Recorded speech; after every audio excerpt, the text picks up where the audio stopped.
자율주행? 저는 사실 운전이 좀 불편하시거나 초보 운전자한테 좋은 거 아닌가 이런 생각을 했거든요. 이게 사실 필요한 사람만 필요한 거지 나랑은 좀 먼 얘기라고 생각을 했어요. 근데 4년 안에 전 세계의 자동차가 94%가 없어질 수도 있다, 이런 데이터를 봤습니다. 그러니까 자동차 수요가 아예 그냥 다 무너지고 내가 산 자동차의 가치도 무너질 수 있다, 이런 충격적인 데이터였는데, 그러니까 그 데이터에 따르면 이게 먼 미래 얘기가 아니라는 거예요. 데이터의 예측 시점이 2030년입니다. 그러니까 4년도 채 안 남은 거죠. 오늘은 자동차 세상에서의 숨막히는 변화들, 그리고 이 변화들을 어떤 기업이 주도하고 있는지도 쭉 보여드릴 테니까요, 끝까지 함께 해주시죠. 사실 저번 영상 댓글을 좀 보니까 캐시우드 따라하다 망했다 욕하시는 분들도 많이 계셨던 것 같아요. 사실 캐시우드를 따라하자는 건 아니죠. 그냥 어떤 데이터를 제시하고 있는지를 우리가 살펴보자는 겁니다. 빅아이디어 이 보고서에서 제가 가장 충격적이었던 슬라이드가 바로 이거예요. 지금 미국에 등록되어 있는 자동차가 약 4억 대라고 합니다. 그리고 그 4억 대가 돌아다니면서 교통 시스템이 이루어지고 있는데, 로보택시의 시대가 오면 이 4억 대만큼의 이동을 처리하는데 실질적으로 2,400만 대면 충분하다라는 분석이에요.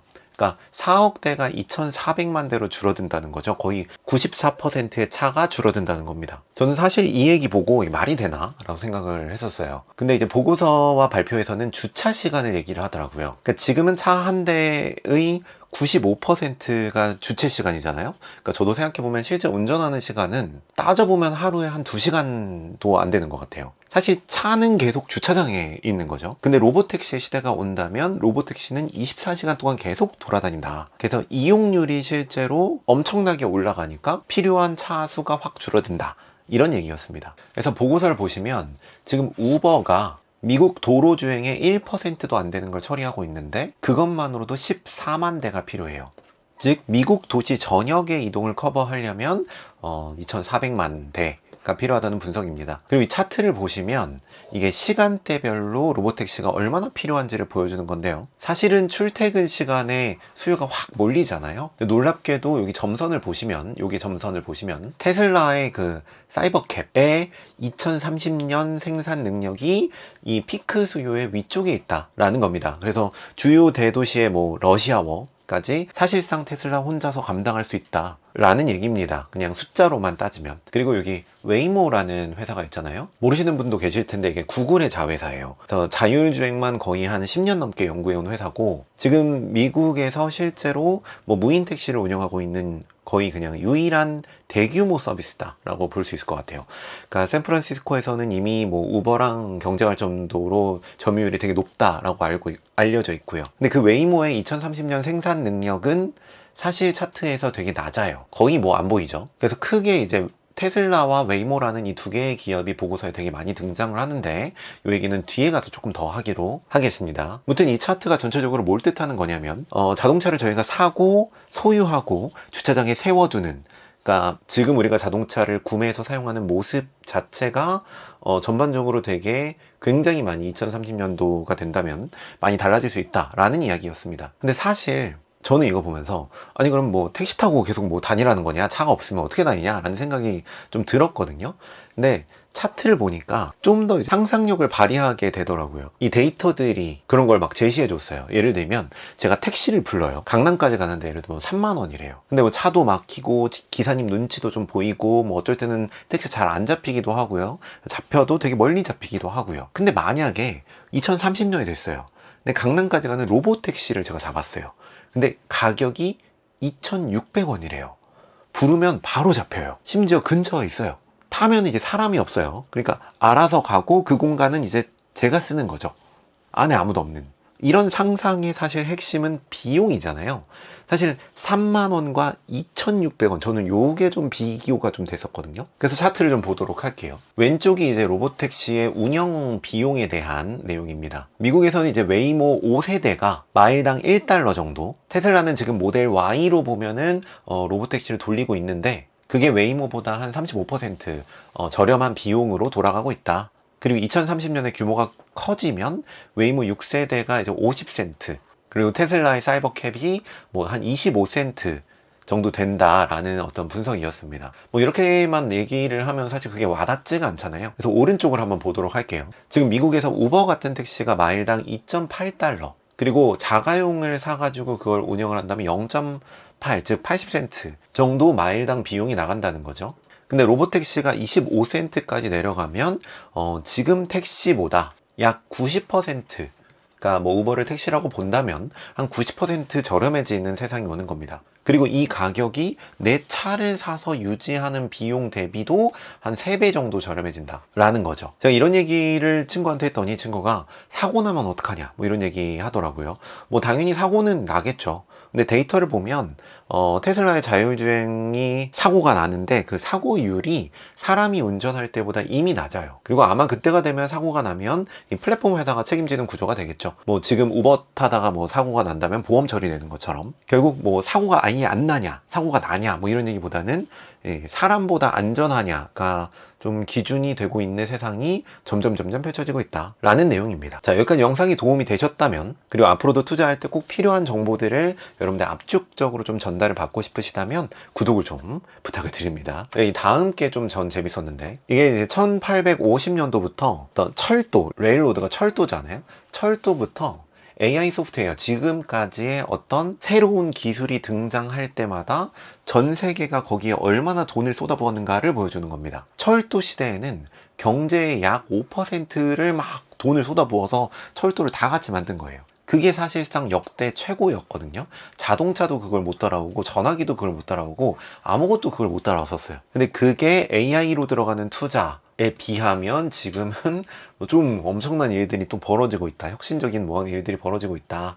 근데 여기서 이 아래 조그맣게 로보택시가 올라오는 게 보여져요. 치솟는 게 조금 보이는데 사실상 여기 들어간다라는 것 자체도 굉장한 거죠. 즉 별도의 라인이 나올 만큼 이제 거대한 투자들이 일어나고 있는 중이다. 주목을 해야 된다. 라는 이야기를 보고서에서는 하고 있습니다. 그럼 이 시장을 누가 이끌어가고 있는가? 차트를 보면은 오른쪽에, 맨 오른쪽을 보면 누적 마일, 자율주행 마일리지 이런 얘기가 나오는데 테슬라가 약 70억 마일로 압도적인 1위예요. 그러니까 테슬라 오너들이 예를 들면 자율주행을 켜고 달릴 때마다 그 데이터가 전부 이제 테슬라로 쌓이는 거죠. 전 세계에 막 수백만 대가 매일 뭐 데이터를 보내고 있으니까 이런 숫자가 나오는 겁니다. 근데 가운데를 보시면 사실 실제 손님을 태우고 돌아다니는 로보택시의 영업 마일은 웨이모가 1등입니다. 테슬라는 보면 되게 작아요. 그러니까 이제 막 시작이다 라고 볼 수도 있고 아직 영업적으로는 성공을 거두지 못했다 이렇게 볼 수도 있겠죠. 그래서 캐시우드가 테슬라를 그렇게 좋아하는 것 같아요. 캐시우드는 이제 이 격차가 좁혀지는 이 속도가 빠를 것이다. 왜냐면 테슬라가 데이터가 많으니까 뭐 이런 얘기를 그래프 데이터적으로 보여주고 있는 것 같습니다. 이런 얘기 하면은 옛날에 이제 모토로라 같은 경우에 휴대폰 시장에 처음에 이제 모토로라가 열었는데 사실상 스마트폰이 펼쳐지고 나서 그 아이폰이 막 다 가져가 버렸죠. 그리고 갤럭시가 나오고 안드로이드도 막 다 가져가 버렸고요. 결국은 이 시대부터는 지금은 이제 시작이라고 치면 지금부터 2030년까지 누가 먼저 이 시장을 점유를 하는가. 그래서 우리는 결국 이 자율주행의 시대를 점유하는 기업들을 계속 지켜보고 있어야 된다 라는 내용입니다. 그래서 결론 보면 아크에서 추정하는 전세계 로보택시 시장 2030년까지 기업 가치 기준으로 약 34조 달러 엄청나죠. 우리 돈으로 치면은 이게 뭐 4경 5천조 정도 되더라고요. 4경 5천조 정도 되는 돈이 아까 추정하는 전망이고, 아크에서는 이 전망의 가장 큰 리스크는 뭘 뽑았냐면 다른 자동차 회사들이 얼마나 따라오느냐 뭐 이런 걸로 잡았습니다. 그러니까 캐시우드 자체가 테슬라를 중점적으로 이제 놓고 바라보고 있다라는 얘기를 볼 수가 있을 것 같습니다. 그게 맞는지 틀린지는 사실 우리는 잘 모르죠. 하지만 데이터로 이제 자신의 주장을 이야기하는 것 같습니다. 자, 그리고 저는 마지막 이 다음 슬라이드가 좀 무서웠는데 이 34조 달러의 기업 가치, 이 시장 규모 중에 자율주행 기술을 가진 회사가 이제 98%를 가져간다 라는 내용이었습니다. 이 98%를 이 회사들이 가져갈 거다 라는 어떤 전망들이었죠. 여기 보면 자동차를 만드는 회사들도 있고 그리고 우버 같은 회사들도 있는데 실질적으로는 자율주행 기술을 가지고 있는 플랫폼이 이 게임의 승자가 될 거다라는 예측이었습니다. 차를 소유하고 이제 운영하는 회사, 그러니까 우버나 렌터카 같은 회사들이 이제 1% 먹을 거다. 제조사도 1% 먹을 거다. 그러니까 나머지는 다 기술을 가진 쪽에서 다 먹을 거다라는 이제 얘기를 하고 있어요. 여기서 보면 사실은 테슬라가 굉장히 독보적인 이유가 있죠. 테슬라는 뭐 다른 회사를 보시면 웨이모 같은 경우를 보면 차는 이제 현대나 뭐 도요타 같은 회사들이 만들고 운영은 이제 우버나 리프트 같은 회사들한테 맡기는 거예요. 근데 테슬라는 사실상 자기가 기술도 만들고 차도 만들고 운영도 자기가 한다. 파트너가 필요 없는 구조로 이제 돌아가고 있다라는 얘기죠. 즉 98%의 가치를 나눠줄 필요 없이 혼자 다 가져갈 수 있는 그런 구조를 가진 회사다라고 보고 있는 겁니다. 자, 하나 더요. 자율 배송 쪽도 좀 보면은 사실 사람이 운전하는 이 디젤 트럭 대비 자율 전기 트럭이 60% 이상 저렴해지고, 뭐 드론이나 로봇 배송은 건당 15달러에서 1달러 미만으로, 그러니까 90% 이상 비용이 떨어질 거다. 그러니까 택시만 바뀐다는 게 아니라는 거죠. 이동이랑 배송, 유통, 뭐 재고, 마케팅, 이 모든 설비, 이 모든 비용 자체가 근본적으로 어마어마하게 달라질 거다라고 보고 있습니다. 자, 사실 저는 이 모든 것들을 보면서 뭐 자동차랑 연결된 수많은 산업들도 떠올랐어요. 제가 최근에 이제 엔진 오일 바꾸러 정비소 갔다 왔거든요. 그거 예약하려고 어떤 앱으로 예약을 했고요. 그리고 갔다 왔는데 아크 보고서에서는 이 자동차가 90% 이상 줄어든다라고 본 건데, 사실 90%까지 아니고 그냥 2배만 줄어든다고 치죠. 그럼 여기에 연결된 뭐 정비소, 앱회사, 뭐 엔진오일 제조사, 그 수많은 기업들의 매출이 절반이 되겠죠. 근데 이런 변화들이 그러면 어떻게 오나를 생각해보면 저는 알파고가 사실 떠올라요. 제가 사실은 바둑 아마추어 초단이거든요. 많이는 안 둬요. 많이는. 제가 스타일이 되게 깊게 오래 막 생각하면서 두는 스타일이어가지고 저랑 같이 두는 분들이 막 욕을 합니다. 빨리빨리 두라고. 그래서 요즘같이 이제 빨리빨리 두는 바둑이랑 좀 안 맞더라고요. 제가 되게 모든 리스크를 다 분석해가지고 두는 스타일이어가지고. 무튼 이제 바둑계에서는 알파고 이전의 AI를 진짜 무시했어요. 저도 그랬어요. 바둑이란 우주고 기풍이고 개인의 스타일이 반영된다라고 생각을 했거든요. 근데 알파고가 나오고 나서 그냥 아예 바뀌었죠. 그냥 바둑은 우주가 아니라, 예술이 아니라, 스타일이 아니라 그냥 수학이었습니다. 이게 어떻게 바뀌었냐면 정말 딸깍하듯이 바뀌었어요. 순식간에 바뀌었어요. 하루 만에 바뀌었습니다. 이런 세상인 것 같아요. 아마 우리나라는 뭐 50년은 멀었어, 이렇게 뭐 앞으로 뭐 10년 안에는 절대 이런 일이 있을 수 없어, 이렇게 생각하실 수도 있죠. 어떻게 보면은 지금 사실상 미국에서는 뭐 웨이모가 손님을 막 태우고 막 진짜 뭐 사람이 없는 차가 돌아다니는 이런 세상에서 아직 한국은 사실 시험운행 수준인 것 같아요. 하지만 사실상 기술의 흐름과 발전은 규제보다 항상 빨랐어요. 우리도 과거에 생각해보면 사실 싸이월드가 있었는데 뭔가 순식간에 굉장히 많은 것들이 바뀌는 시기가 있었잖아요. 뭐 스마트폰도 사실 그랬던 것 같아요. 전기차도 지금 그런 일들이 막 벌어지고 있는 것 같습니다. 그래서 사실 이런 세상을 바꾸는 기업들을 계속 눈여겨봐야 되고, 그 기업들의 주가가 떨어지는 시점이 진짜 기회라고 저도 보기도 해요. 그래서 저도 이걸 사보려고 시도를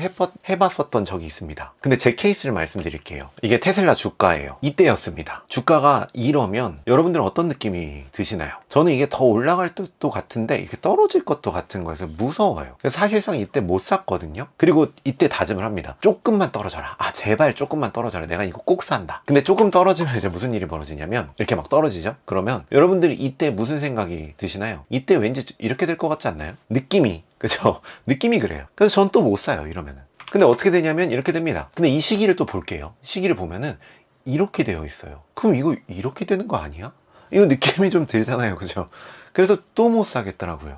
그리고 이때 더 떨어져라. 더 떨어지면 내가 꼭 산다 라고 꼭 마음을 먹어도 개박살이 나기 시작하면 이때 누가 살 수 있냐고요.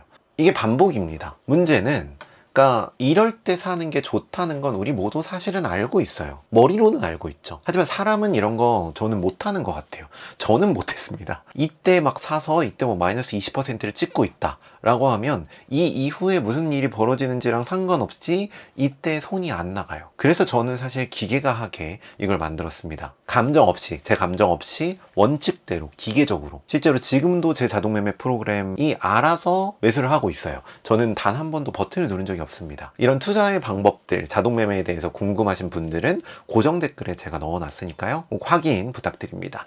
자, 오늘 영상이 도움이 되셨다면 구독 한번 꼭 부탁드리고 다음 영상에서 또 유익하게 뵙도록 하겠습니다. 감사합니다.